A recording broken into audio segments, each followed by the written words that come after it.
नहीं, वैट बढ़ाने के पीछे आपदा भी एक कारण है, हमने लिखा है उसमें, क्योंकि हिमाचल के इंफ्रास्ट्रक्चर को तकरीबन बहुत बड़ा नुकसान हुआ है। 1 साल से ज़्यादा समय लग जाएगा रोडों को, पानी को, सिंचाई को, बिजली को ठीक करने में। अभी तो हमने टेम्परेरी ठीक किया है, लेकिन ये सब टेम्परेरी है। इनका परमानेंट स्ट्रक्चर करने के लिए पैसा चाहिए। पैसे के लिए हम अपने साधन तो बढ़ा ही रहे हैं, उसमें एक साधन डीजल का बढ़ाना भी है। तो जो हमने डीजल बढ़ाया है उसका रेट अभी भी उत्तराखंड, हरियाणा और पंजाब से कम है। सीएम सुखविंदर सिंह सुक्खू ने कहा कि हिमाचल प्रदेश को भारी बारिश के कारण आई आपदा से हजारों करोड़ रुपए की क्षति हुई है, इसीलिए सभी लोग आपदा की घड़ी में मदद के लिए आगे आ रहे हैं। विधायकों ने अपनी 1 महीने की सैलरी आपदा कोष में दे दी है और अधिकारी व कर्मचारी भी 1 दिन का वेतन दे रहे हैं। ऐसे में अब सरकार ने मजबूरी में डीजल पर वैट बढ़ाने का निर्णय लिया है, जो चुनावों के वक्त में बीजेपी ने 7 रुपए कम कर दिया था। अब सरकार ने वैट को बढ़ाकर 9.96% से 13.9% कर दिया है, जो कि उत्तराखंड और हरियाणा से अभी कम है। वैट जो है वो डीजल पे बढ़ाना पड़ा है, केंद्र से मदद नहीं मिल रही है, नुकसान हिमाचल को काफी हुआ है। नहीं, वैट बढ़ाने के पीछे आपदा भी एक कारण है, हमने लिखा है उसमें, क्योंकि हिमाचल के इंफ्रास्ट्रक्चर को तकरीबन बहुत बड़ा नुकसान हुआ है। 1 साल से ज्यादा समय लग जाएगा रोडों को, पानी को, सिंचाई को, बिजली को ठीक करने में। अभी तो हमने टेम्परेरी ठीक किया है, और मैं ये बताना चाहता हूँ कि 60 घंटे के अंदर कुल्लू डिस्ट्रिक्ट में सभी सुविधाएं हमने उपलब्ध करवा दी, और सभी अधिकारी, कर्मचारी, बिजली बोर्ड के लोगों का, और जो हमारे और कर्मचारी जो बाहर के डिस्ट्रिक्टों से आए थे उनका भी धन्यवाद करना चाहता हूं। लेकिन ये सब टेम्परेरी है, इनका परमानेंट स्ट्रक्चर करने के लिए पैसा चाहिए। पैसे के लिए हम अपने साधन तो बढ़ा ही रहे हैं, उसमें एक साधन डीजल का बढ़ाना भी है। और जब सब लोग सरकारी कर्मचारी है, सारे हिमाचल के लोग बढ़ चढ़कर दान कर रहे हैं। सरकारी कर्मचारियों ने 1 दिन की पे दान कर दी है, एमएलओ ने 1 महीने की पे दान कर दी है। तो सब जब इस आपदा के समय में सब लोग साथ दे रहे हैं, तो जो हमने डीजल बढ़ाया है उसका रेट अभी भी उत्तराखंड, हरियाणा और पंजाब से कम है। तो हमने उसको पैरेलल किया। तो इस दृष्टिकोण से हमने ये कार्य किया, क्योंकि पिछली सरकार ने, जो भारतीय जनता पार्टी की सरकार थे, उन्होंने चुनावों के वक्त 7 रुपए वैट कम कर दिया था कि चुनावों में हम इसका फायदा मिलेगा। हम चुनावों को ध्यान में रख के कार्य नहीं कर रहे, हम कार्य कर रहे हैं कि इस समय प्रदेश को, जनता को राहत मिले, प्रदेश के लोगों को राहत मिले, इस दृष्टिकोण से कार्य कर रहे हैं। और हम प्रदेश को अपने पैरों पर खड़ा करने के लिए, प्रदेश आत्मनिर्भर बनाने के लिए इस दिशा से हम नीतिगत आगे बढ़ रहे हैं, ये हमारा कहना है। आपका बहुत बहुत धन्यवाद। चलो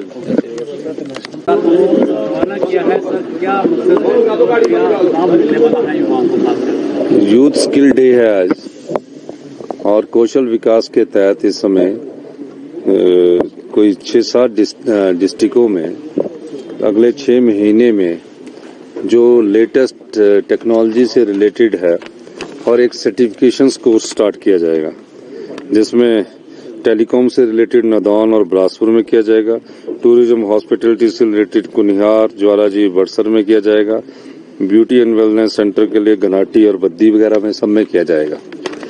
तो ये एक स्किल डेवलपमेंट है, और इस स्किल डेवलपमेंट के काम को कि 6 महीने में उनको एक जब सर्टिफिकेशन कोर्स मिलता है तो उनको कहीं भी जॉब करने के लिए एक ऑथराइजेशन मिल जाती है। वो किसी भी विभाग में, जैसे टूरिज्म में होगा, टूरिज्म में अगर सर्टिफिकेशन कोर्स मिल जाएगा तो उनको आने वाले समय टूरिज्म में नौकरी मिलेगी, हॉस्पिटलिटी में नौकरी मिलेगी। तो ऐसे ये जॉब अपॉर्चुनिटी करवाता है, और उन युवाओं को जो +2 पढ़े हैं एक जॉब ट्रेनिंग जैसा करवाता है, ताकि वो अपने काम में स्किल हो सके। इसलिए ये इस प्रोग्राम को लॉन्च किया गया है, और यूथ स्किल डे वाले दिन लॉन्च किया गया। Thank you. सर, पिछली मौसम विभाग ने येलो अलर्ट जारी किया, सर क्या कहना चाहेंगे? देखिए, अब मौसम पर तो किसी का बस चलता नहीं है, वो तो भगवान के हाथ में है। और लेकिन जो भी है, मुझे खुशी है कि आज सुबह ही 9 बजे हमने 70,000 पर्यटक निकाल दिए और हमारा इवैक्यूएशन जो था निकालने का वो प्रोसेस अब खत्म हो गया। 300-400-500 पर्यटक जो आए हैं वो सेफ जगहों पर है। इस समय एक भी पर्यटक की मृत्यु इस बाढ़ आपदा से नहीं हुई है। जो मृत्यु हुई है वो एक्सीडेंट से हुई है और दूसरी जगह हुई है। मुझे खुशी है, मैं सभी प्रशासन के वहाँ अधिकारियों को, सभी पुलिस के अधिकारियों को और धन्यवाद करना चाहूँगा कि हिमाचल की जनता का भी, जो इस वक्त हिमाचल के साथ खड़ी है।